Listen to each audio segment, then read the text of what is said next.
नमस्कार दोस्तों, जेबी study point के यूट्यूब चैनल में आपका हार्दिक स्वागत है। ठीक है दोस्तों, NTA UGC net paper one का ये महामैराथन मॉक टेस्ट संख्या ये 23 है। अब की बार नेट जेआरएफ पर दोस्तों टेस्ट तो 100 में से 60 सही तो जेआरएफ पक्का। ठीक है दोस्तों, जो भी हमारे सदस्य आए हैं सभी का स्वागत करते हैं। दीपक कुमार जी वेलकम, निवास शेखर जी वेलकम, मौसम के जी वेलकम, सिराज मोहम्मद जी वेलकम, मोहन शर्मा जी, दीपक कुमारी जी कुछ बोल रही हैं, भाग्यश्री राणा जी वेलकम, तिलक जी वेलकम, शोभा कुमारी जी वेलकम, शैतान सिंह भूरिया जी वेलकम, प्रीति मैम आपका most welcome, Meena Kumari ji welcome, Saima Rafiq जी वेलकम, धनराज चौधरी जी welcome,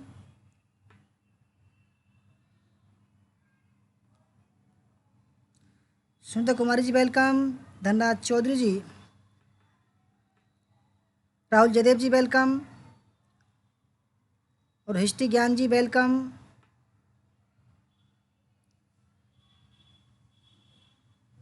Shiv Kumar ji welcome, doctor Uma ji welcome, ऋषि यादव जी वेलकम, विभा तिवारी जी वेलकम। दोस्तों शुरू करते हैं बिना किसी देरी के। ठीक है दोस्तों, हमारा नाम देव कुमार, पीएचडी इतिहास, एक बार जेआरएफ 4 बार नेट। हमारा नंबर 87554753 पर संपर्क कर सकते हैं। ठीक है, और दोस्तों अगर आप हमारे चैनल पर नए हैं और आपने अभी तक हमारा चैनल सब्सक्राइब नहीं किया है, प्लीज़ सब्सक्राइब कर लीजिए। उसके पास में जो बेल आइकन उसको प्रेस कर लीजिए, जिससे कि आने वाली नई वीडियो का नोटिफिकेशन आपको पहले ही मिल सके। वीडियो को लाइक शेयर और दोस्तों ज्वाइन का बटन यहाँ है। ठीक है, जिनको भी मेंबरशिप लेनी हो यहाँ से लें, क्योंकि कल से दोस्तों मेंबरशिप मोड में चलेगी हमारी वीडियो। कल से दोस्तों मेंबरशिप मोड में चलेगी। नए सदस्यों के लिए जो हमारे बैच में नहीं है उनके लिए 299 की है, और जो हमारे बैच में उनके लिए 159 की मेंबरशिप है। ठीक है, ज़रूर ले लें दोस्तों, नहीं देख नहीं पाओगे, आपकी मर्जी है। ठीक है दोस्तों, सबसे पहला सवाल आपके सामने है, शुरू करते हैं। पहला सवाल, और 10 सेकंड का आपको समय दिया जाएगा कमेंट करने के लिए। ठीक है, कमेंट करिए।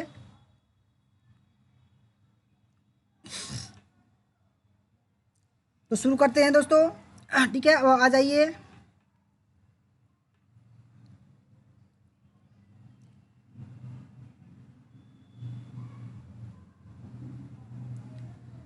प्रिया Kalyankar ji welcome, Raju Kumar ji welcome, Simpy ji welcome, Monika ji welcome, history Gyan ji welcome, art of learn ji welcome, Ankit Malik ji welcome, Mohan Sharma ji please जो है आईपीएल का स्कोर ऐसे बताते रहो भाई।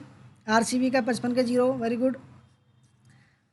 दोस्तों पहले सवाल, निम्नलिखित में से किस व्यवस्था में विचारों और मुद्दों की व्यापक रेंज को संभव बनाया जा सकता है? दोस्तों सही आंसर है, बहुत ही बढ़िया सवाल है। ठीक है, डॉक्टर उमा जी हमारा बर्थडे नहीं है, वैसे मजाक में बोल रहे हैं सब। पूनम देवी जी वेलकम। तो सही आंसर है सम्मेलन में। ठीक है, कई बार मैंने करा चुका हूँ दोस्तों, ये रटाने के लिए मैं बार बार ला रहा हूँ उसको, आपको रट जाए। ठीक है, दूसरा सवाल आपके सामने, निम्नलिखित में से शोध के किस प्रकार में मौजूदा स्थितियों में सुधार पर ध्यान केंद्रित किया जाता है? पहला, प्रायोगिक शोध, मौलिक शोध, बेहद या एप्लाइड शोध, या एक्शन रिसर्च, या क्रियात्मक शोध। ठीक है, निम्नलिखित में से शोध के किस प्रकार में मौजूदा स्थितियों में सुधार पर ध्यान केंद्रित किया जाता है?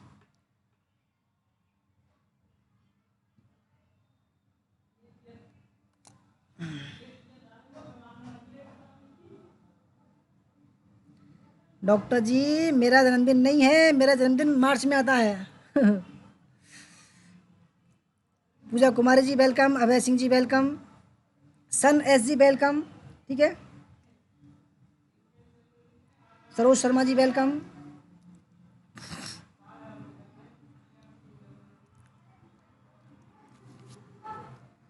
तो दोस्तों सही आंसर दूसरे सवाल का ऑप्शन नंबर डी, क्रियात्मक शोध। तीसरा सवाल आपके सामने, निम्नलिखित में से कौन सी प्रदूषक गैस प्राकृतिक रूप से और औद्योगिक गतिविधि के परिणाम स्वरूप दोनों से उत्पन्न नहीं होती है? पहला, carbon dioxide, chlorofluorocarbon, nitrous oxide और मीथेन।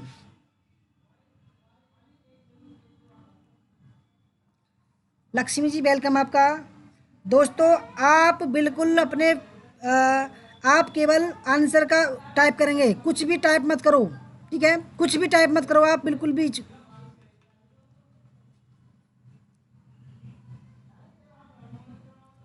बिल्कुल भी टाइप मत करो, केवल आप अपने सवालों पर ध्यान दो बस, ठीक है दोस्तों, वरना मैं भी भूल जाता हूँ मैं क्या कर पढ़ा रहा हूँ फिर आपकी बातों में, ठीक है। तो दोस्तों बढ़िया सवाल है। तो दोस्तों जो गैस है प्राकृतिक रूप से और औद्योगिक गतिविधि के परिणाम स्वरूप दोनों से उत्पन्न नहीं होती। दोस्तों सही आंसर है ऑप्शन नंबर बी, क्लोरोफ्लोरोकार्बन, ठीक है। चौथा सवाल आपके सामने है, जैसे गिलास में बर्फ के पिघलते गोलों से गिलास का पानी उससे बाहर नहीं बहता, उसी प्रकार पिघलते हुए समुद्री हिमखंड से समुद्र का आयतन नहीं बढ़ता है। यह निम्नलिखित में से किस प्रकार का तर्क है? सांख्यिकीय है, सादृश्य मूलक, परिकल्पनात्मक और मनोवैज्ञानिक।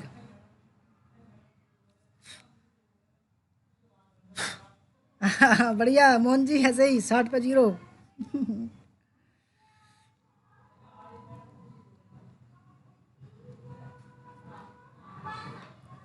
ठीक है, बढ़िया सवाल है दोस्तों, ठीक है।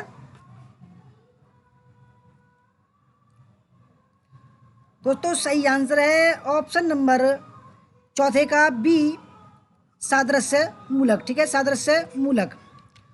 पांचवा सवाल आपके सामने है, निम्नलिखित में से कौन एक ओजोन का अवक्षय करने वाले पदार्थों के प्रयोग पर नियंत्रण करने और उन्हें चरणबद्ध रूप से प्रयोग वाह करने, फेजिंग आउट के मुद्दे से संबंधित है, ठीक है। ब्रेटन वुड्स सम्मेलन, मॉन्ट्रियल प्रोटोकॉल, क्योटो प्रोटोकॉल और नगोया संधि। मोहम्मद अमान जी वेलकम आपका। सुमन जी वेलकम।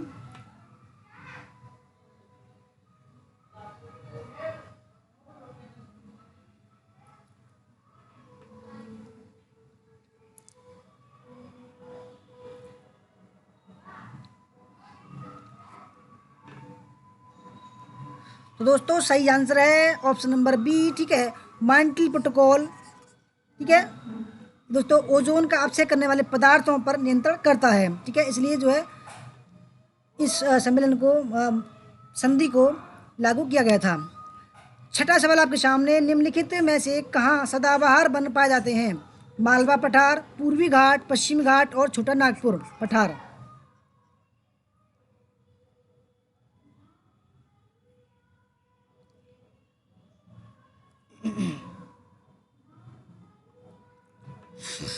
निम्नलिखित में से कहाँ सदाबहार वन पाए जाते हैं, ठीक है।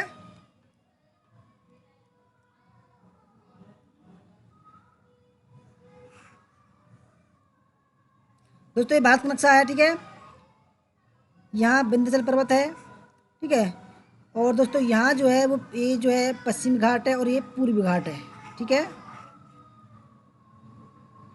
आलोक पासवान जी वेलकम। संजय कुमार जी अच्छा दोस्तों सही आंसर है पश्चिमी घाट, ठीक है। दोस्तों सदाबहार वन कहा जाता है दोस्तों पश्चिम यहाँ है, ठीक है, ये जो हिस्सा है इसको बोलते हैं पश्चिमी घाट, इसको बोलते हैं पूर्वी घाट, ठीक है।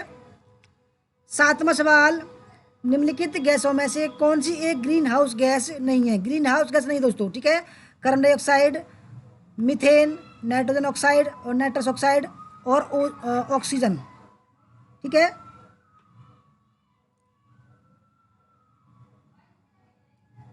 पिंकी यादव जी वेलकम।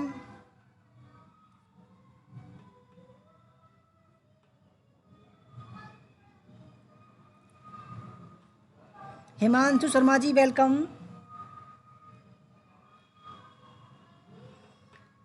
68 पे 0, वेरी गुड धन्यवाद। तो दोस्तों सही आंसर है जो ग्रीन हाउस जो गैस नहीं है दोस्तों वो है ऑप्शन नंबर डी, ऑक्सीजन जो है वो ग्रीन हाउस गैस नहीं है। आठवां सवाल आपके सामने, पृथ्वी शिखर सम्मेलन का आयोजन किया गया था काहिरा में, रियो में, डरबन में या क्योटो में, ठीक है। मीना कुमारी जी वेलकम। दोस्तों जिन्होंने अभी मेंबरशिप नहीं ली है प्लीज़ ले लीजिए, आज हमारा और जो मेंबरशिप नहीं है उनका लास्ट दिन है, ठीक है। उसके बाद एग्ज़ाम तक दोस्तों आपको कोई भी वीडियो नहीं मिलेगी, केवल मेंबरशिप मोड में चलाई जाएगी वीडियो आज के बाद, हिस्ट्री की और पेपर फर्स्ट की भी, ठीक है। जिन्होंने नहीं ली है वो ले लीजिए, अगर आपको लगता हो तो हमारा कंटेंट अच्छा है, ठीक है। तो दोस्तों 8वें सवाल का जो सही आंसर है वो है option number B, Rio de Janeiro. दोस्तों ये पड़ता है ब्राज़ील में, ठीक है। और पहला पृथ्वी शिखर सम्मेलन हुआ था 1992 में, ठीक है, रियो डी जेनेरियो में। 9वां सवाल आपके सामने, किसी परिकल्पना हाइपोथेसिस को संकल्पनात्मक रूप से होना चाहिए। पहला सम्मिलित, जटिल और सामान्य। दूसरा जटिल, दुस्साह और सामान्य। सरल, स्पष्ट और विशिष्ट। अस्पष्ट, पेचीदा और सरल। पूजा कुमारी जी वेलकम, समांजुन जी वेलकम।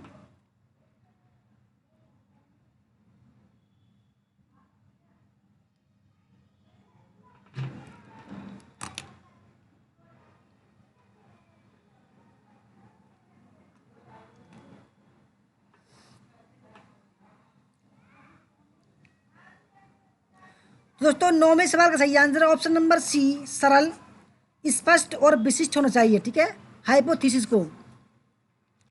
10वां सवाल आपके सामने, किसी शिक्षण सहायक सामग्री से पठन, श्रवण और उच्चारण जैसे कौशल में अभिवृद्धि होती है। पहला श्रव्य भाषिक शिक्षण सहायक सामग्री। दूसरा वैज्ञानिक शिक्षण सहायक सामग्री। तीसरा सामान्य ज्ञान शिक्षण सहायक सामग्री। और चौथा है सिद्धांत आधारित शिक्षण सहायक सामग्री। 75, वेरी गुड जी मोहन जी, बहुत अच्छी मेहनत कर रहे हैं आप भी।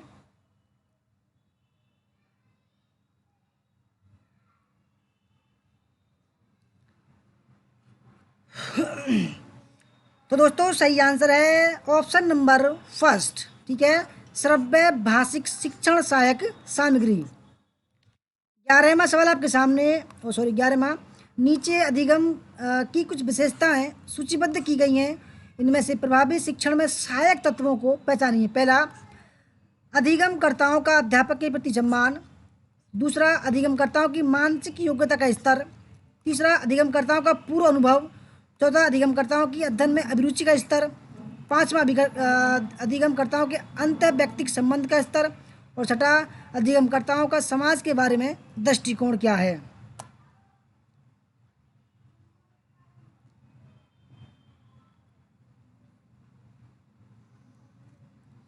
दोस्तों 10 सेकंड का समय है, ठीक है। कल से हमारी वीडियो आप मैं बता दूं, बार बार बताऊंगा कि मेंबरशिप मोड में आएगी, ठीक है, मेंबरशिप मोड में ओनली, क्योंकि हमारे ग्रुप के जो मेंबर हैं, देखो जिन्होंने ग्रीन लोगो ले रखा है उन्होंने मेंबरशिप ले रखी है, ठीक है।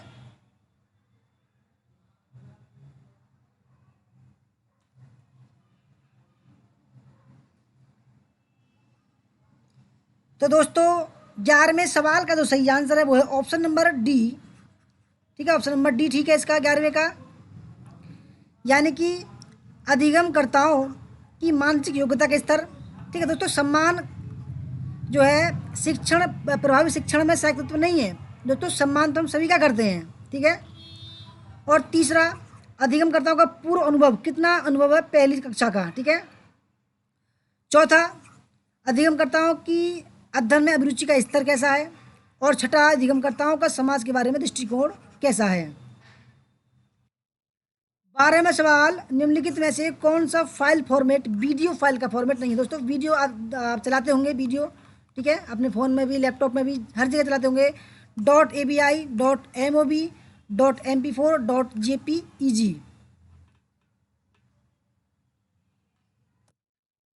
दोस्तों जिन्होंने मेंबरशिप नहीं ली है कोई नहीं देख पाएगा, ठीक है।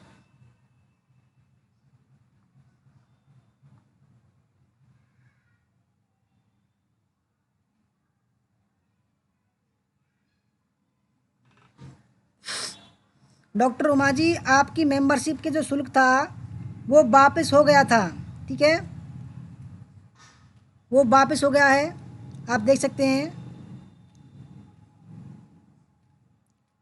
दोस्तों सही आंसर है ऑप्शन नंबर डी, .jpg, क्योंकि दोस्तों देखो डॉट AVI नहीं है वीडियो फाइल में, ये ऑडियो है। डॉट MOV ऑडियो और MP4 भी ऑडियो और MP3 भी दोस्तों, MP3 भी जो है ऑडियो फॉर्मेट। ये क्या होता है दोस्तों, ये फोटो वगैरह जो होते हैं, पिक वगैरह, वो उसका फॉर्मेट है ये।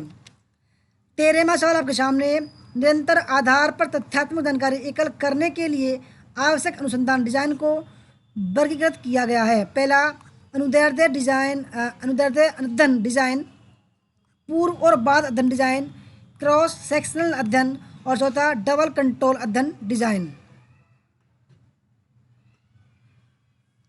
डॉक्टर उमा जी आप दोबारा जो है ले लीजिए, ठीक है। 169 रुपये की लेनी पड़ेगी आपको, क्योंकि आप हमारे बैच में हैं। जो हमारे बैच में है उनको लिए 169 रुपये की है, और जो हमारे बैच में नहीं है उनके लिए 299 रुपये की है, ठीक है।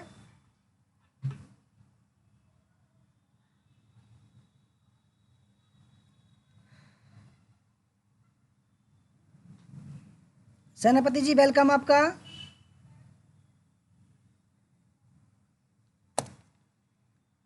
प्रियंका खंडेलवाल जी फ्री कुछ नहीं होगा, ठीक है। फ्री में हमको कुछ नहीं मिल रहा, ठीक है, सिवाय बदनामी के।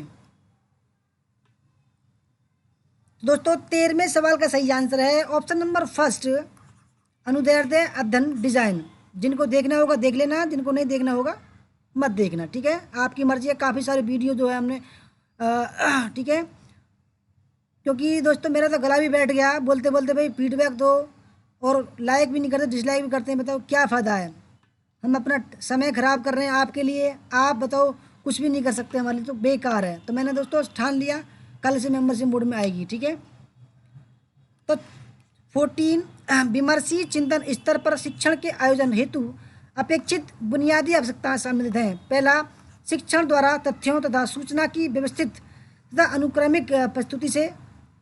दूसरा, समस्याओं तथा उनके समाधान की प्रक्रिया में छात्रों को अन्वेषण और तत्संबंधी व्याख्या में सहायता प्रदान करने से।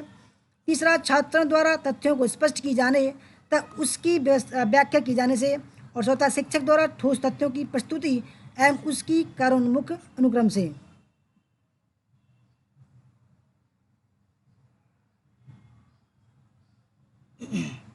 अफरोज जी वेलकम।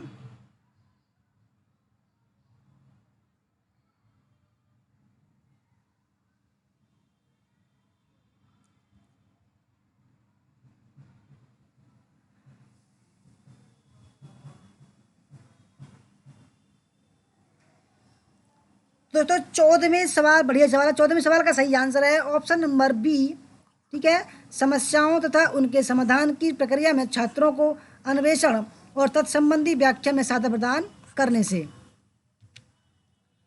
15वें सवाल, ज्ञान के साधन के रूप में अनुपस्थिति के संदर्भ में कौन सा सही है। पहला, मुझे मेज पर रखे घट का ज्ञान नहीं हो रहा इसलिए यह वहाँ पर नहीं है। दूसरा ऑप्शन, मेज पर घट की अनुपस्थिति को मैं सीधे प्रत्यक्ष करता हूँ। तीसरा, चूंकि मुझे घट वहाँ नहीं मिला इसलिए मेज पर घट की अनुपस्थिति का मैं अनुपात लगाता हूँ। और चौथा, मैं मेज पर रखे घट की अनुपस्थिति के विषय में जानता हूँ क्योंकि दूसरी अनुपस्थिति में इसकी समरूपता जानता हूँ।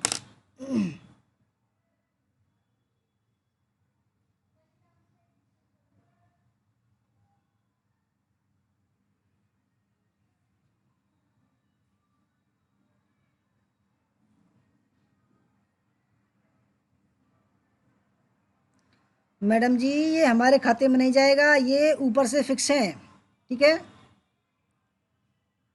अब ये बताइए, हम तो अपना सब कुछ छोड़कर आपके लिए लग रहे हैं, ठीक है। सभी दोस्तों थोड़े बहुत जेब खर्च के लिए करते हैं, परंतु ये बताओ मेरा कुछ सरकारी नौकरी है क्या। दोस्तों मैं तो बहुत गरीब आदमी हूँ, कैसे खर्च चलेगा बताइए। ये तो अगर आप दोगे दोस्तों जॉइन बटन, ये यूट्यूब के खाते में जाएगा। यूट्यूब जो है मुझे कम से कम 3-4 महीने बाद देगा, जो भी देगा 20-30% आप में से बस। तो दोस्तों 15वें सवाल का तो सही आंसर वो ऑप्शन नंबर फर्स्ट, मुझे मेज पर रखे घट का ज्ञान नहीं हो रहा इसलिए ये वहाँ पर नहीं है। 16वें सवाल आपके सामना, नीचे के पश्च प्रत्यक्षवादी उपागम में निम्नलिखित में से किस प्रकार के शोध पर बल दिया गया। पहला, प्रयोगात्मक शोध, दृश्य घटना शोध, निर्जातीय शोध, करेत्तर शोध और क्रियात्मक शोध।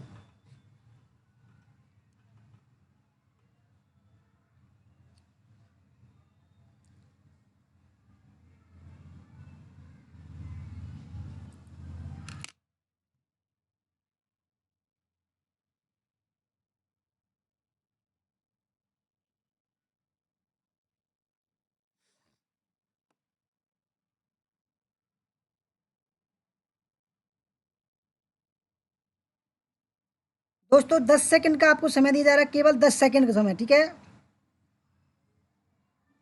तो 16वें सवाल का जो सही आंसर है वो है ऑप्शन नंबर सी, ठीक है। दृश्य घटना शोध, निर्जातीय शोध और क्रियात्मक शोध, ठीक है। 17वें सवाल का सही 17वां सवाल है, कक्षा संप्रेषण के आदर्श प्रस्तुति में शामिल होता है टेलीफोन, ईमेल, ग्राफिक्स और स्क्रिप्टिंग।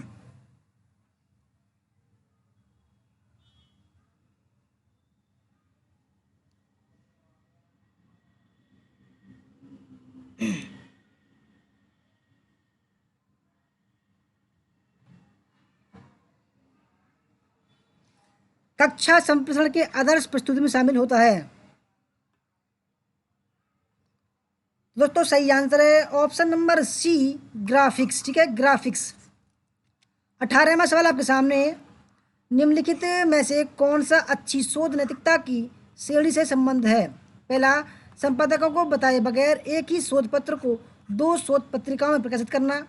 दूसरा, साहित्य की समीक्षा करना जिसमें संगत क्षेत्र के अन्य व्यक्तियों या प्रासंगिक पूर्व कार्यों का योगदान हो। तीसरा, किसी शोध पत्र में अपने तर्कों पर चर्चा किए बिना ही आंकड़ों से रूपरेखा को व्यवस्थित करना।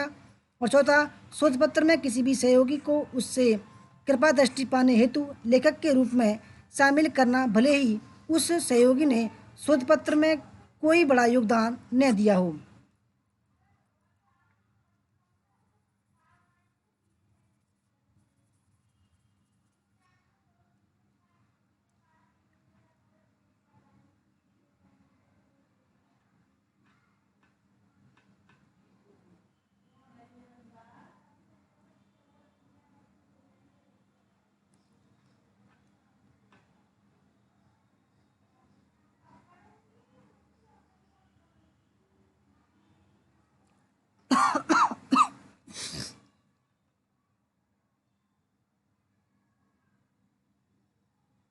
चंद्र प्रकाश जी वेलकम। आपने जो है हमारे बैच वाली मेंबरशिप ले ली है, परंतु आप हमारे बैच में तो है ही नहीं। क्या बताएं। चलो आपका धन्यवाद, आपने ले लिया, आपने 159 वाली ली है।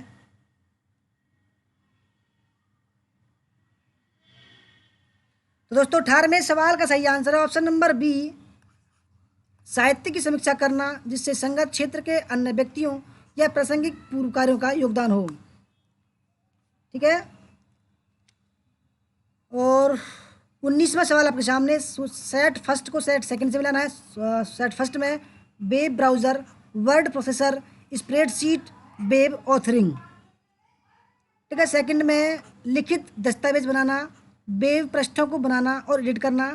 तीसरा, वेब साइट्स के साथ जुड़ना तथा वेब पृष्ठों को प्रदर्शित करना। और चौथा, संख्यात्मक आंकड़ों का विश्लेषण तथा संक्षेपण।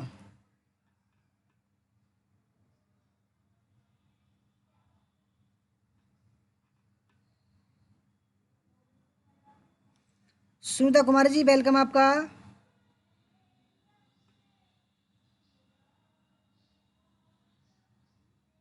चंदन प्रकाश जी वेलकम वेलकम। तो दोस्तों बढ़िया सवाल है 19वें का, ठीक है। जल्दी जल्दी कमेंट करते रहिए।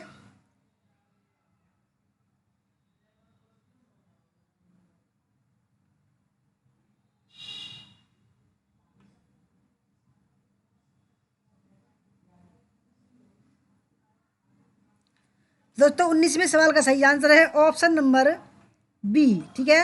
वेब ब्राउज़र क्या होता है दोस्तों? ऑप्शन नंबर 3, वेबसाइट्स के साथ जुड़ना, ठीक है। क्योंकि दोस्तों आप जानते होंगे वेब ब्राउज़र क्या होता है, Google Chrome, Mozilla Firefox, internet explorer, तो ये वेब ब्राउज़र होते हैं, ठीक है। वेबसाइट के साथ जुड़ना तथा वेब पृष्ठों को प्रदर्शित करना, ठीक है, इनका कार्य होता है। जैसे दोस्तों गूगल पर जो आप गूगल सर्च करते हैं वो उसके माध्यम से करते हैं, गूगल क्रोम के माध्यम से, ठीक है। गूगल जो है वो एक सर्च इंजन है। वर्ड प्रोसेसर तो ये है ऑप्शन नंबर फर्स्ट, लिखित दस्तावेज बनाना,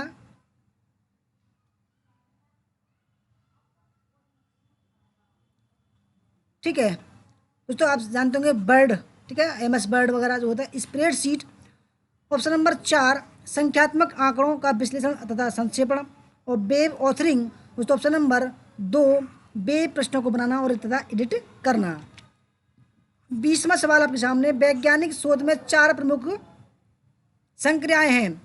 सहचरों का प्रदर्शन, नकली संबंधों का विलोपन, समय क्रम के संदर्भ में अनुक्रम, और चौथा है स्वशिक्षा, और 5वां व्यक्तिक चयन का प्रचलन, और छठा है सैद्धांतिकरण। ठीक है,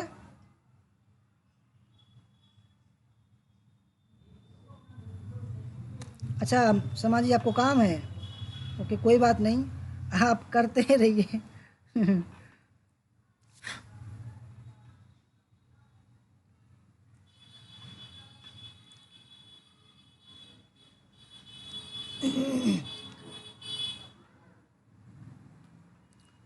दोस्तों बढ़िया सवाल है, वैज्ञानिक शोध में 4 प्रमुख संक्रियाएं हैं। ठीक है,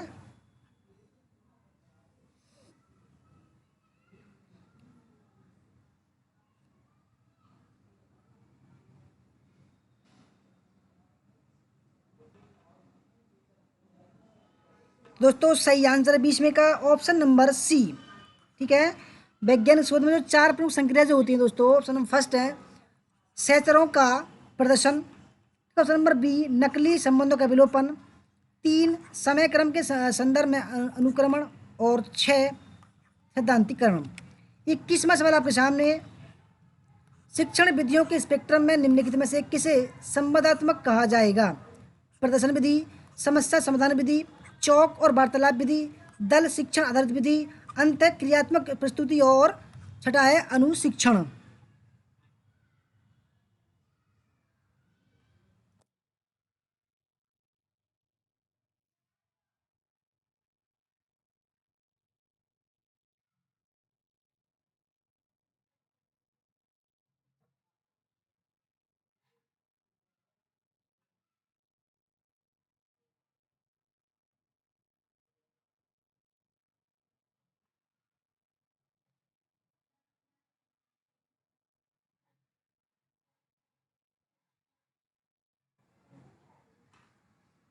दोस्तों हमने देखा है आजकल जो बड़े बड़े यूट्यूब चैनल हैं वो लाइव क्लास ला रहे हैं। ठीक है, क्योंकि उनकी कोचिंग खुद की है, और एक ही टॉपिक को दोस्तों, एक ही टॉपिक को कम से कम 1.5 घंटा में समझाते हैं वो एक ही टॉपिक को। और दोस्तों मैं ये बेफालतू का काम नहीं करता।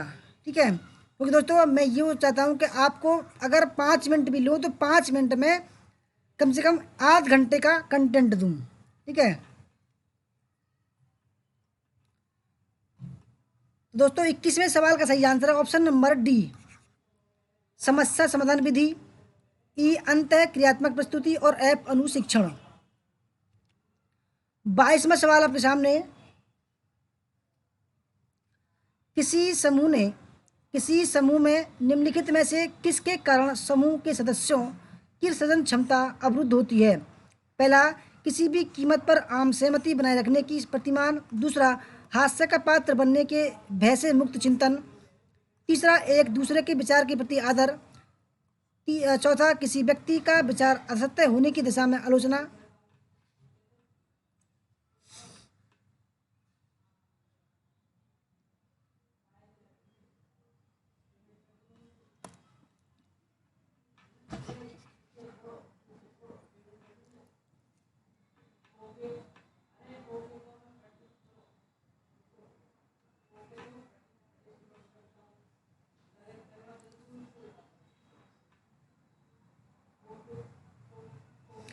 तो दोस्तों 22वें सवाल का सही आंसर है ऑप्शन नंबर डी।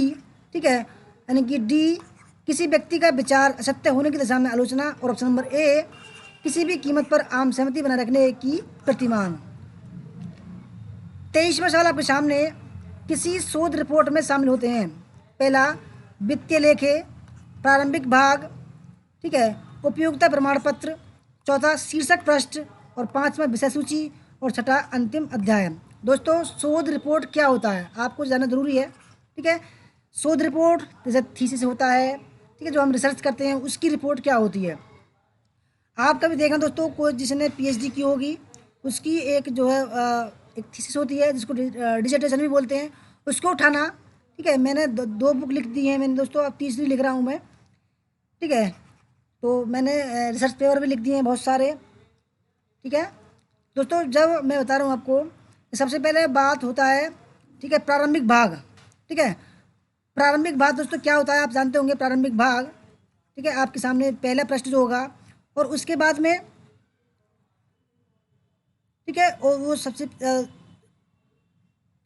दोस्तों प्रारंभिक भाग जो होगा आपके सामने, भाई आप कौन सी यूनिवर्सिटी से हैं, ठीक है, आपका नाम क्या, आपके प्रोफेसर कौन से हैं, ठीक है, क्या टॉपिक है, ये हो गया प्रारंभिक भाग दोस्तों। उसके बाद में तो पहले आंसर जो है मैं बता दूं आपको, 23वीं का सही आंसर ऑप्शन नंबर बी। ठीक है, और दोस्तों शीर्षक पृष्ठ, ठीक है, शीर्षक पृष्ठ में दोस्तों यही होता है। ठीक है, शीर्षक क्या है भाई, उसका शीर्षक क्या है, प्रारंभिक भाग जो है। ठीक है, जैसे आप जो है सबसे पहले जो है आप सबसे जो ऊपर वाला जो भाग होता है तो उसको बोलते हैं शीर्षक पृष्ठ। उसके बाद में जैसे ही आप उसको पलटेंगे, उसके बाद में देखो सुपरवाइजर का सर्टिफिकेट होता है। ठीक है, आप और जो भूमिका वगैरह, प्राक्कलन वगैरह, ठीक है, वो वगैरह जो है वो प्रारंभिक भाग में आती हैं। ठीक है, उसके बाद में विषय सूची। ठीक है, आप जानते हो तो विषय सूची, उसके बाद में जो विषय सूची आती है भाई, प्रथम अध्याय का नाम क्या है, दूसरा अध्याय का नाम क्या है, तीसरा अध्याय का नाम क्या है, ये जो है आती है। और दोस्तों उसके बाद में क्या आता है, धड़, यानी कि जो बीच का, यानी कि जो भाई प्रस्तावना, जो चैप्टर होंगे, चैप्टर की डिटेल होगी। ठीक है, उसको बोलते हैं मुख्य भाग। ठीक है, और दोस्तों अंतिम अध्याय, यानी कि जो अंतिम अध्याय निष्कर्ष वगैरह होता है। ठीक है, उसके बाद में होती है ग्रंथ सूची, रेफरेंस होते हैं दोस्तों। ठीक है, मुझे पूरी जानकारी ऐसी बात नहीं है रिसर्च के बारे में, क्योंकि मैं खुद कर रहा हूँ, 3 किताब मैंने लिख दी हैं। ठीक है, दोस्तों सही आंसर हो जाएगा इसका ऑप्शन नंबर बी। दोस्तों मैं जो बताऊंगा आपको अपने अनुभव के आधार पर बताऊंगा। ठीक है, मैंने जो खुद मैंने किया है। 24वां सवाल आपके सामने है, लोकसभा के संबंध में निम्नलिखित में से कौन से कथन सही हैं। पहला, संविधान में लोकसभा के सदस्यों की संख्या की सीमा तय की गई है। दूसरा, संसदीय निर्वाचन क्षेत्रों के सीमा और आकार निर्वाचन आयोग द्वारा निर्धारित की जाते हैं। दूसरा, फर्स्ट पोस्ट पोस्ट निर्वाचन प्रणाली अपनाई जाती है। और चौथा है, मतों के समान रहने की स्थिति में लोकसभा अध्यक्ष के पास निर्णायक मत नहीं होता है। कौन सा ठीक है?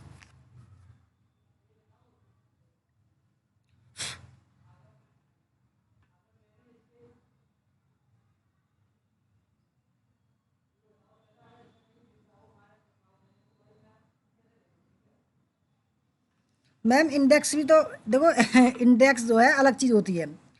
इंडेक्स को बोलते हैं परिशिष्ट।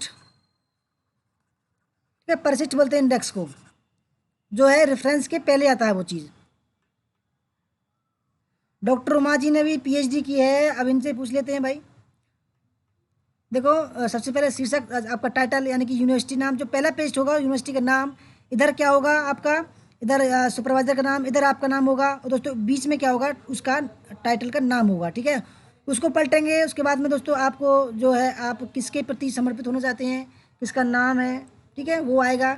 उसके बाद में सुपरवाइजर का सर्टिफिकेट आएगा। ऐसे करके जो है चलते हैं वो। रश्मि रोशनी तंवर जी वेलकम, राहुल जलदेव जी वेलकम। ठीक है,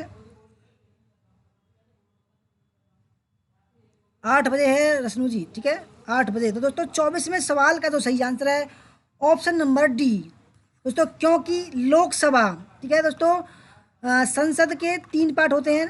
ठीक है, संसद होगा ये, उसके लोकसभा, दूसरा है राज्यसभा।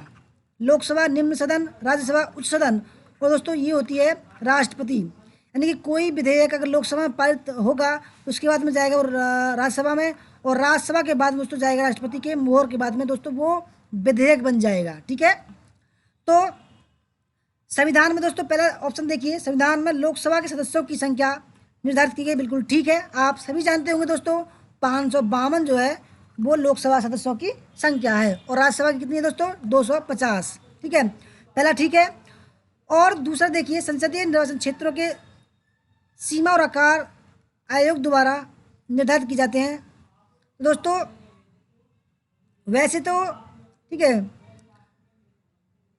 ठीक है, परंतु दोस्तों लोकसभा के संबंध में ये सही नहीं है। ठीक है, और ऑप्शन नंबर इसका सी ठीक है। और दोस्तों चौथा इसलिए गलत है क्योंकि जो लोकसभा अध्यक्ष होता है उसके, क्योंकि दोस्तों वो भी एक लोकसभा का जो सदस्य होते हैं उसका सदस्य होता है, और वरिष्ठ जो लोकसभा सदस्य होता है उसको वो बनाते हैं लोकसभा अध्यक्ष। इसलिए दोस्तों वो भी एक वैलिड चीज़ है, ऐसी बात नहीं है, उसके पास निर्णायक मत होता है। इसलिए ये गलत हो जाएगा, क्योंकि ये नहीं बोल रहा है, इसलिए ये गलत हो जाएगा। ठीक है, पहला और तीसरा ठीक हो जाएगा। और 25वां सवाल आपके सामने, national assessment and accreditation council. दोस्तों इसकी फुल फॉर्म है ए नहीं है नेक की, national assessment and accreditation council के विषय में निम्नलिखित में से कौन सा कथन सही है? पहला, यह एक स्वायत्त शासी संस्था है। दूसरा, इसे उच्च शिक्षा के संस्थाओं के मूल्यांकन एवं प्रत्यायन की जिम्मेदारी का कार्य दिया गया है। ठीक है, यह दिल्ली में स्थित है और साथ इसके क्षेत्रीय कार्यालय हैं। दोस्तों बहुत ही बढ़िया सवाल है।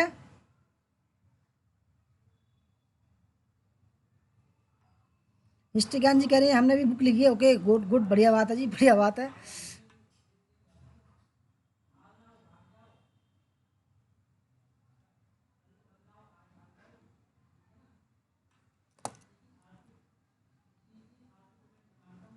हाँ मैम, एक्नॉलेजमेंट भी आता है, भूमिका भी आती है, और ठीक है, और सर्टिफिकेट जो आता है वो भी आता है। ठीक है, प्राक्कलन भी आता है उसमें।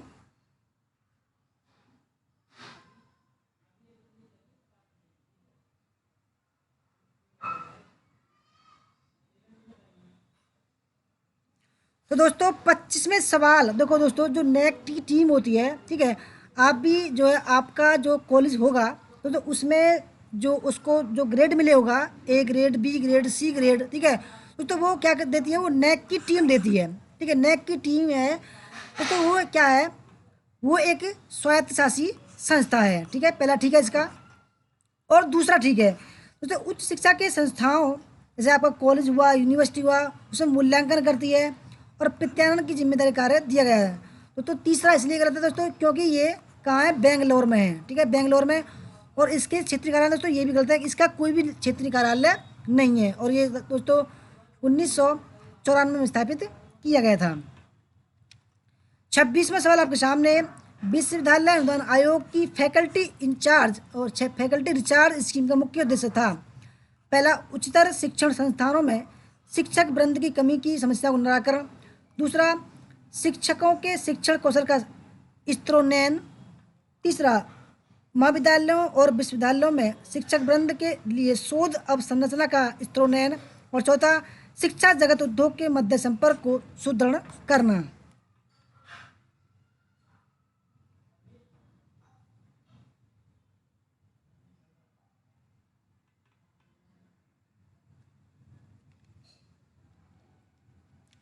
नहीं, ये जो है 26 है दीपक जी।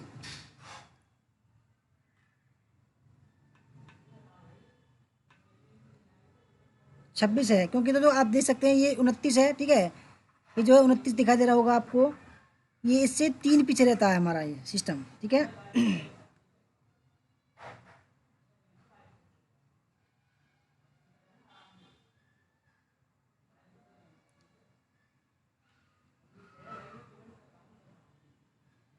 7 सिंह भूरिया जी, वेलकम आपका।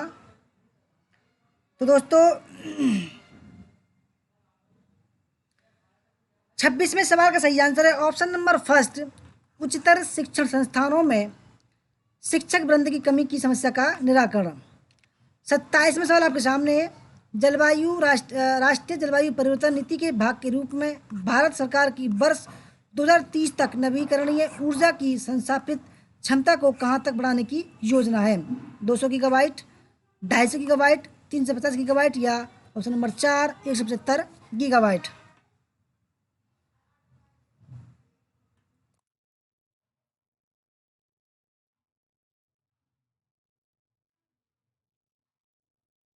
दोस्तों जिन्होंने जिन्होंने भी अभी तक हमारी मेंबरशिप नहीं ली है दोस्तों, प्लीज़ ले लीजिए, वरना कल से मेंबरशिप मोड में चलेगी वीडियो। ठीक है, मैं बार बार बताऊंगा, आप ये ना कहें कि बताया नहीं था। ठीक है, कल से मेंबरशिप मोड में चलेगी वीडियो, अगर किसी को लेनी है तो ले लेना। ठीक है, चाहे चलो आप 159 की ले लेना, पर आपको जो है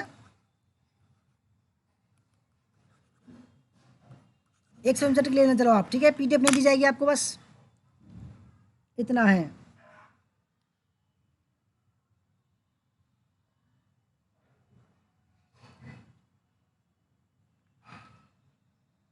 शिखा जयमाल जी वेलकम आपका।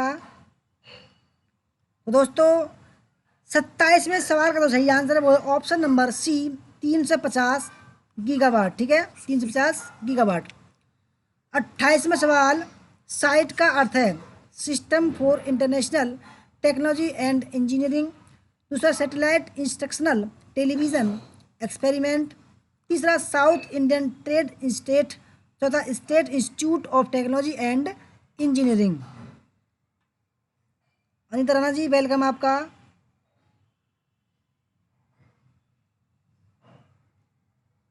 नीलू सैनी जी वेलकम आपका।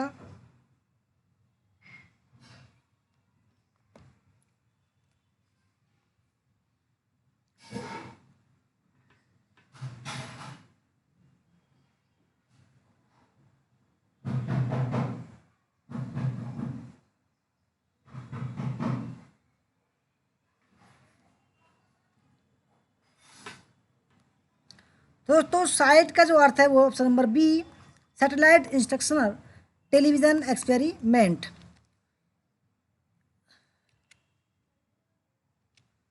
29 सवाल है, शिक्षण प्रभावकारिता को प्रभावित करने वाला एक सर्वाधिक शक्तिशाली कारक किससे संबंधित है? पहला, देश की सामाजिक व्यवस्था से, समाज की आर्थिक स्थिति से, विद्यमान राजनीतिक व्यवस्था से, और चौथा है शैक्षणिक व्यवस्था से।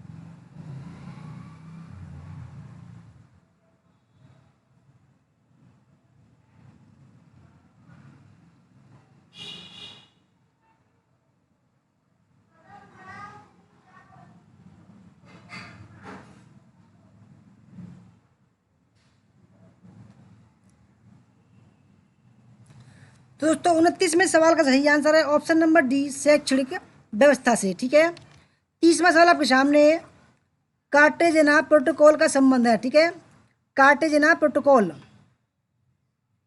कार्टेजेना प्रोटोकॉल पहला जैव सुरक्षा से और प्रदूषण से, ओजोन क्षरण से, या ऑप्शन नंबर 4 जलवायु परिवर्तन से।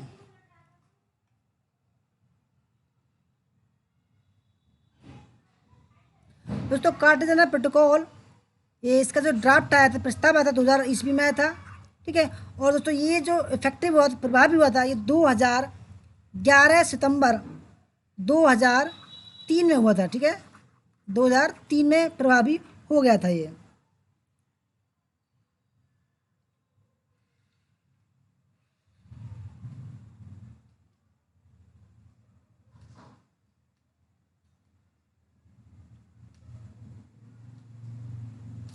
तो दोस्तों सही आंसर है 30वें का ऑप्शन नंबर फर्स्ट जैव सुरक्षा समझौते से। 31 कार्यशाला का उद्देश्य किसके लिए होता है? पहला व्यवहारिक अनुभव, विद्वतापूर्ण व्याख्यान सुनना, अंतक्रिया के साथ अधिगम, और चौथा अपने स्वयं के कार्य पर विद्वतापूर्ण चर्चा करना।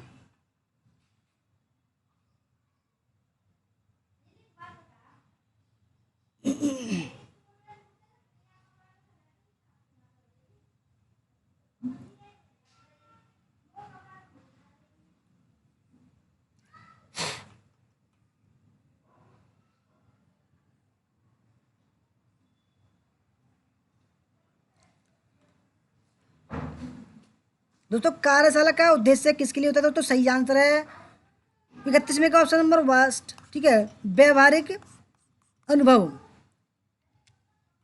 32 शोध में विश्वसनीयता मापन प्रक्रिया की वह गुणवत्ता है जो प्रदान करती है पहला आवर्ती परखता और परिशुद्धता, दूसरा समयनिष्ठता और परिशुद्धता, तीसरा परिशुद्धता और गति, और चौथा है गति और आवर्ती परखता।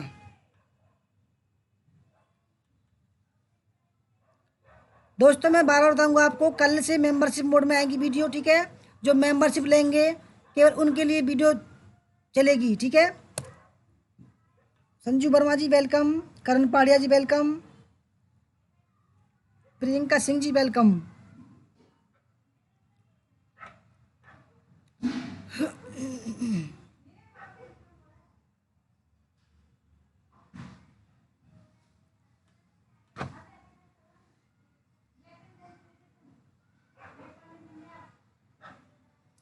तो दोस्तों 32वें सवाल का जो सही आंसर है वो है आवर्ती प्रक्रिया और परिशुद्धता, ठीक है। 33, भारत के एक विशेष क्षेत्र में स्थानीय लोग जीवित वृक्षों की जड़ों का अनुवर्धन कर इन्हें जलधारा के आर पार सुदृढ़ पुलों में रूपांतरित कर देते हैं। जैसे जैसे समय गुजरता है ये पुल और अधिक मजबूत हो जाते हैं। ये अनोखे जीवित जड़ पुल कहाँ पाए जाते हैं? दोस्तों बहुत ही बढ़िया सवाल है, ये सवाल आ सकता है, मैं बता रहा हूँ। मेघालय, हिमाचल प्रदेश, झारखंड या तमिलनाडु। तो पुल क्या होते हैं? ये जो आप जानते होंगे बम्बू, ठीक है, जो बांस होते हैं। तो बांसों को जैसे ये क्या है, ये हमारा नाला वगैरह नहर वगैरह है, तो इसके और पास बम्बू की एक बनाकर दोस्तों डाल देते हैं, ठीक है। जैसे दोस्तों समय गुजरता है दोस्तों ये और मजबूत हो जाते हैं, ठीक है। तो सही आंसर है 33 का ऑप्शन नंबर फर्स्ट, कहाँ? मेघालय में। बढ़िया सवाल है। 34, निम्नलिखित में से कौन सा कथन सतत विकास को श्रेष्ठ रूप से व्याख्यायित करता है? पहला, प्राकृतिक संसाधनों का न्यूनतम उपयोग। दूसरा, प्राकृतिक संसाधनों का अपने लाभ के लिए उपयोग। तीसरा, प्राकृतिक संसाधनों का न्यायपूर्ण उपयोग जिससे कि वे पीढ़ियों के लिए उपलब्ध रहें। और चौथा, अपने प्राकृतिक संसाधनों को भविष्य की अपनी पीढ़ियों के लिए संरक्षित करना।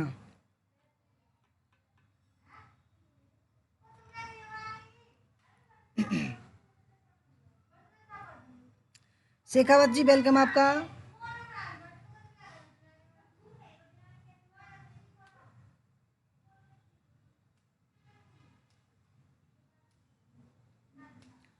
तो दोस्तों 34 का जो सही आंसर है, क्योंकि दोस्तों सवाल है कौन सा कथन सतत विकास को श्रेष्ठ रूप से व्याख्यायित करता है। दोस्तों सही आंसर है ऑप्शन नंबर सी, प्राकृतिक संसाधनों का न्यायपूर्ण उपयोग जिससे कि वे पीढ़ियों के लिए उपलब्ध रहें, ठीक है। हमारी पीढ़ियों के लिए दोस्तों, हमारे बच्चों के लिए, बच्चों के बच्चों के लिए जो है प्राकृतिक संसाधन जो है वो चलते रहें, ठीक है। उनको बोलते हैं दोस्तों सतत विकास। 35, संयुक्त राष्ट्र द्वारा अपनाए गए सहस्त्राब्दी विकास लक्ष्यों के संदर्भ में निम्नलिखित कथनों पर विचार कीजिए। पहले, अति निर्धनता और भुखमरी का उन्मूलन। दूसरा, मातृ स्वास्थ्य में सुधार। तीसरा, उत्तरदायित्वपूर्ण उपभोग और उत्पादन। और चौथा है बाल मृत्यु दर को कम करना।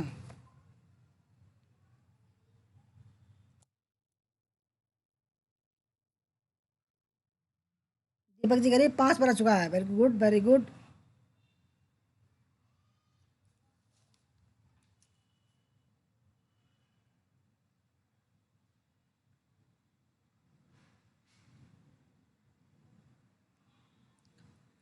तो दोस्तों 35 बढ़िया सवाल है। 35 का जो सही आंसर है, क्योंकि संयुक्त राष्ट्र द्वारा अपनाए गए सहस्त्राब्दी विकास लक्ष्यों के संदर्भ में तो कौन कौन से ऑप्शन ठीक है दोस्तों?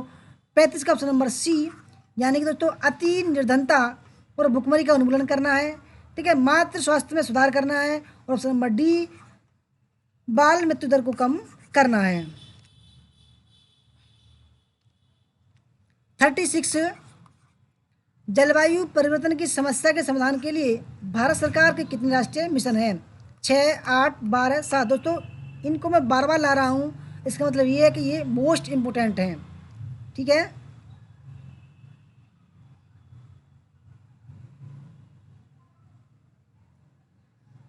दोस्तों कल से हिस्ट्री की 5 बजे आएगी, ठीक है, 5 PM।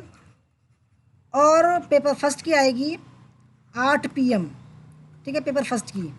दोस्तों दोनों ही आज के बाद मेंबरशिप मोड में चलेंगी, मेंबरशिप मोड में, ठीक है।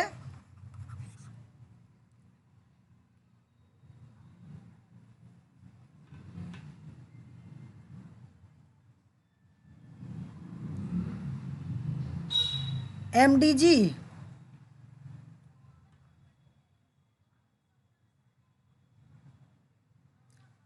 तो प्रियंक खंडेलवाल जी, MDG का full form millennium development goals, ठीक है, जो हिंदी में दिख रहा था सहस्त्राब्दी विकास लक्ष्य, उसकी फुल फॉर्म है वो। दोस्तों 36वें सवाल का जो सही आंसर है वो है ऑप्शन नंबर बी, ठीक है, 8 उसके राष्ट्रीय मिशन हैं। 37, संप्रेषण प्रक्रिया को तब पूर्ण माना जा सकता है तब जब प्रेषक संदेश को प्रसारित करता है, दूसरा संदेश माध्यम में प्रेषित करता है, तीसरा संदेश माध्यम से पृथक होता है, और चौथा अंततः संदेश का बोध करता है।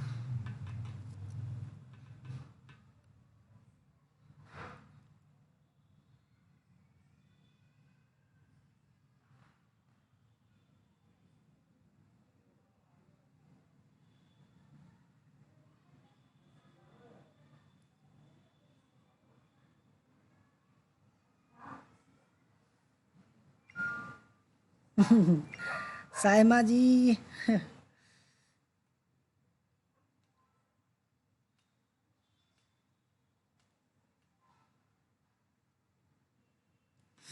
तो 37 का जो सही आंसर वो है ऑप्शन नंबर डी, आर्द्रता का संदेश अवबोध करता है। 38, निम्नलिखित सूची में से उन प्रतिचयन विधियों की पहचान कीजिए जिन्हें असंभाव्यता प्रतिचयन पद्धति कहा जाता है। पहला, सामान्य यादृच्छिक प्रतिचयन, विमात्मक प्रतिचयन, स्नोबॉल प्रतिचयन, गुच्छ प्रतिचयन, कोटा प्रतिचयन और स्तरीकृत प्रतिचयन। दोस्तों प्रतिचयन का मतलब होता है सैंपलिंग।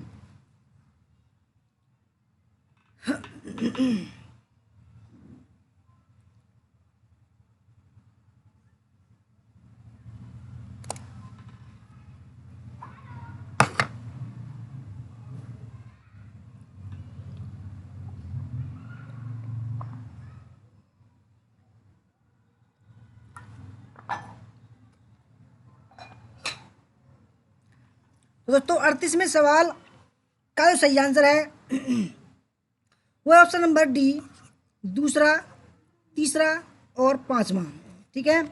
39, निम्नलिखित में से कौन सी अंतर व्यक्तिक संप्रेषण की एक विशेषता है? यह केंद्रित और अकेंद्रिता दोनों है, यह प्रतिभाग परक नहीं है, यह दार्शनिक है और यह लाक्षणिक है।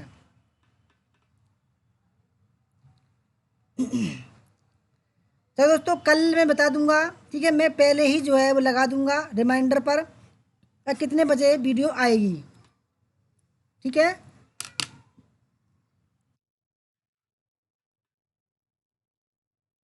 सायमा जी के बच्चे सो गए भाई, बड़ा दुख। चलो कोई ना, सॉल्यूशन ढूंढते हैं इस बात का भी। दोस्तों 39 का सही आंसर है यह केंद्रित और अकेंद्रिता दोनों हैं। 40वां सवाल आपके सामने है, ग्रीन हाउस इफेक्ट वह प्रक्रिया है, पहला जिसमें पौधे उगाने के लिए समान तापमान प्राप्त किया जाता है, दूसरा जिसमें वायुमंडलीय कार्बन डाइऑक्साइड द्वारा इंफ्रारेड विकिरण शोषित कर लिए जाने से वायुमंडल का तापमान बढ़ता है, तीसरा जिसमें बंदर पर्वतों या पहाड़ियों को हरा भरा किया जाता है, और चौथा जिसमें गहरे पानी का रंग हरा नजर आता है।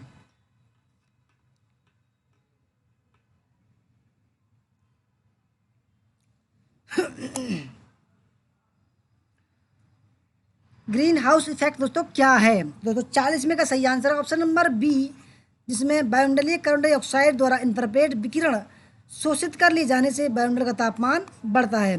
41, भूमंडलीय उष्णता ग्लोबल वार्मिंग के परिणामस्वरूप क्या होता है? पहला सार्वभौमिक संपर्क बेहतर हो गए, दूसरा हिमनदी द्रवीभूत होने लगी, तीसरा समय से पूर्व आम में बोर आने लगा, चौथा स्वास्थ्य पर प्रभाव पड़ा।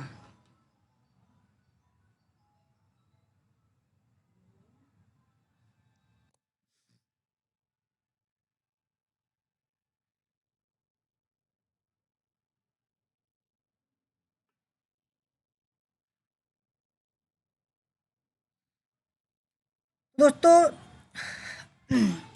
41 का जो सही आंसर है वो है ऑप्शन नंबर बी, ठीक है, दूसरा ठीक है, तीसरा और चौथा ठीक है। 42, पेरिस समझौता या उद्देश्य है इस शताब्दी में तापमान को पूर्व औद्योगिकरण स्तर से कितना डिग्री सेल्सियस ऊपर सीमित करना है? 1 डिग्री, 2 डिग्री, 0.3 डिग्री या 3 डिग्री सेंटीग्रेड। मानव जय यादव जी वेलकम आपका। Prajapati ji welcome.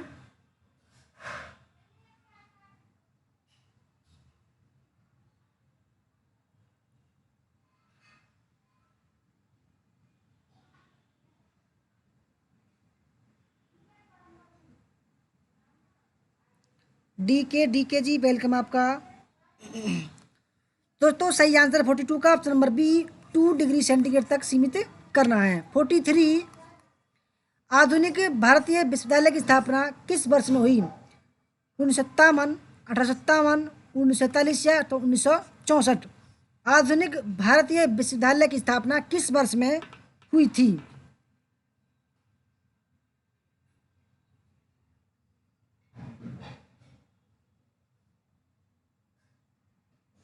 Okay ma'am, देखते हैं चलो कल क्या करते हैं। कल कुछ नया प्लान बनाएंगे। तो दोस्तों आधुनिक भारतीय विश्वविद्यालय 1857 में जो है ठीक है, और जो 1854 का जो वुड डिस्पैच था उसकी प्रस्ताव पर सुझाव पर बनाए गए थे। ठीक है, कलकत्ता, बम्बई और मद्रास, याद रखना कलकत्ता, बम्बई और मद्रास। 3 44 किसी शिक्षक के लिए सुनना महत्वपूर्ण है ताकि वह पहला ऑप्शन अधिगमकर्ता की आवश्यकता पूरी कर सकें, ज्ञान प्राप्त कर सकें, अधिगमकर्ता को प्रसन्न रखा जा सके और चौथा अधिगमकर्ता द्वारा की गई प्रगति की मूल्यांकन कर सके। अमिता श्रीवास्तव जी वेलकम। दोस्तों मैं बार बार बता रहा हूँ आपको, कल से मेंबरशिप मोड में वीडियो आएगी। ठीक है, मेंबरशिप मोड में केवल जो मेंबरशिप लेंगे दोस्तों वही देख पाएंगे। अगर किसी को देखनी हो दोस्तों तो मेंबरशिप ले लीजिएगा, अदरवाइज दोस्तों किसी पर भी जोर जबरदस्ती नहीं है। ठीक है,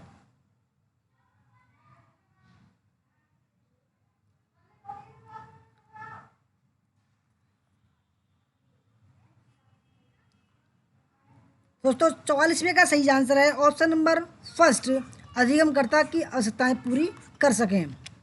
45 मूल्यांकन योजना के मुख्य अवयव क्या हैं? ठीक है, उद्देश्य, संसाधन, विश्लेषण, प्राधिकार। सही उत्तर का चयन कीजिए। केवल 5 मिनट और हैं दोस्तों, आपको 50 सवाल पूरे हो जाएंगे 5 मिनट में ही।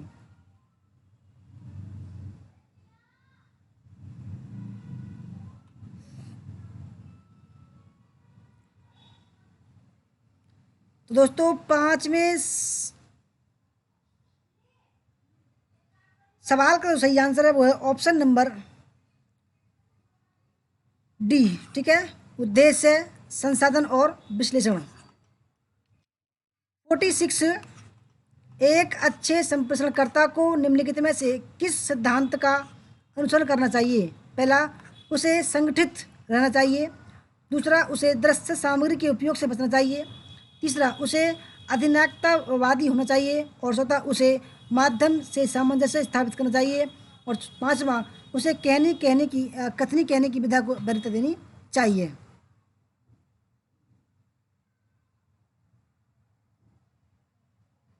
पूनम देवी जी ओनली मेंबरशिप, बिल्कुल बिल्कुल मेंबरशिप मोड में चलेगी कल से। ठीक है,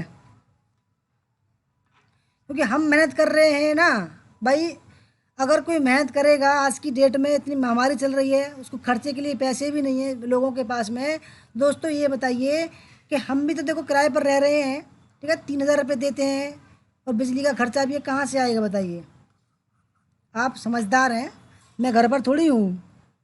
ठीक है, मैं आपके लिए 2 वीडियो लगातार बना रहा हूँ, अपना सब कुछ छोड़ रहा हूँ, अपनी पढ़ाई लिखाई भी छोड़ रहा हूँ।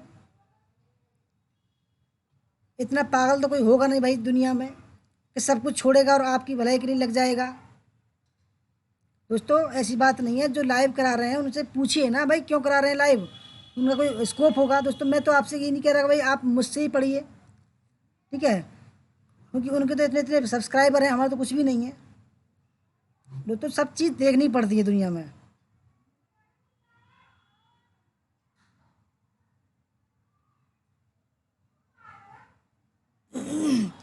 रोशनी तंवर जी, आपको 169 रुपये ही भारी पड़ रहे हैं, बताइए। ठीक है, चलो कोई नहीं। दोस्तों 46 का जो सही आंसर है वो है ऑप्शन नंबर डी। ठीक है, उसे संगठित रहना चाहिए।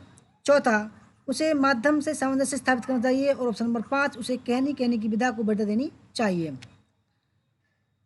47, निम्नलिखित में से कौन सी संस्था समाज विज्ञान की सभी संस्थाओं की शोध गतिविधियों का समन्वय करती है, उनको बढ़ावा देती है और उनका वित्त पोषण करती है?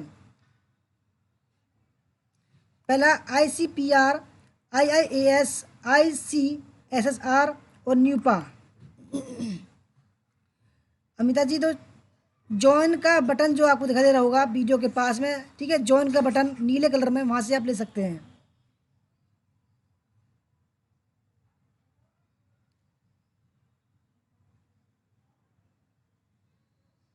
पेपर फर्स्ट का भी ले, अलग अलग नहीं है दोस्तों, एक ही ले लीजिए, सारी वीडियो देखिए आप। 100% दोस्तों आपको पास सफलता मिलेगी, ऐसी बात नहीं है, क्योंकि मेहनत मैं बहुत करता हूँ।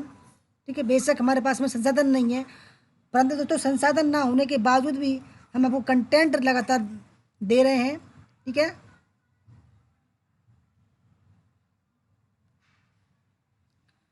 दोस्तों 47 का जो सही आंसर है वो है ऑप्शन नंबर सी, IC।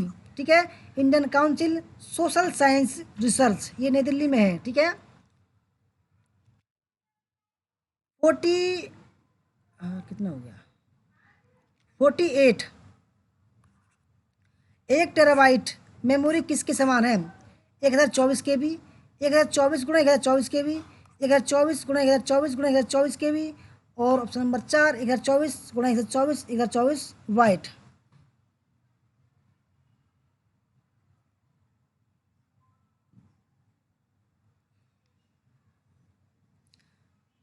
दोस्तों देखो, सबसे छोटी इकाई होती है बिट। ठीक है, तो 8 बिट बराबर होता है 1 बाइट। ठीक है, और 1024 बाइट बराबर होता है 1 किलोबाइट। ठीक है, 1024 किलोबाइट बराबर 1 मेगाबाइट। ठीक है, और दोस्तों 1024 मेगाबाइट बराबर होता है 1 गीगाबाइट, यानी 1 GB। और 1 GB, 1024 GB बराबर होता है दोस्तों 1 TB, यानी कि 1000 GB हो गया 1 टेराबाइट। दोस्तों सही आंसर हो जाएगा इसका ऑप्शन नंबर सी, 1024 × 1024 × 1024 KB। 49, निम्नलिखित में से भारत की किस पंचवर्षीय योजना में शिक्षा और मानव शक्ति पर विशेष बल दिया गया है? पहला तीसरी पंचवर्षीय योजना, चौथी पंचवर्षीय योजना, दूसरी पंचवर्षीय योजना, या ऑप्शन नंबर 4, पांचवी पंचवर्षीय योजना? मौसम के जी, मैंने समझा तो दिया सवाल, और कैसे बताओ, क्या समझाऊं उसमें? सब कुछ तुमने डिटेल में बता दिया।